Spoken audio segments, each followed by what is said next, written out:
Well, who caused the crash that killed a Morrow County grandfather?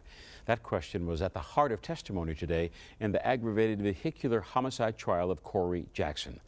10 TV News reporter Glenn McIntyre live in Morrow County with that story tonight. Glenn? Jerry, investigators have maintained from the start that not only was Corey Jackson drunk, but that he crossed the center line, causing the collision that killed Paul Nauman. Today, a state trooper admitted that may not be the case. These photos show the results of the deadly collision on November 17, 2011. Inside this demolished Jetta, Paul and Patricia Nauman. Inside this overturned truck, Corey Jackson. The crash left Paul Nauman dead and Corey Jackson charged with aggravated vehicular homicide and DUI. In dispute, which vehicle crossed the center line, causing the collision.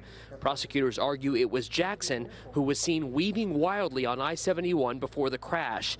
Today, the State Highway Patrol admitted the evidence didn't support that. You thought that my client crossed the center line here to S and caused the collision, correct? Correct. Okay. And that's wrong. It is wrong. Okay. In fact, another vehicle is the one that came into my client's lane and caused the collision, correct? Yes. Immediately after the impact, Jackson disappeared from the scene. With the help of police helicopters, he was found 90 minutes later in a nearby cornfield. State Highway Patrol Sergeant James Burkhart said once Jackson was found, he immediately suspected he was drunk. He had droopy eyelids, bloodshot glassy eyes. His breath smelled very strongly of an alcoholic beverage. The defense argued it was a head injury and shock from the crash that caused Jackson's behavior. But then there's the blood work showing Jackson's blood alcohol level at .181, more than double the legal limit.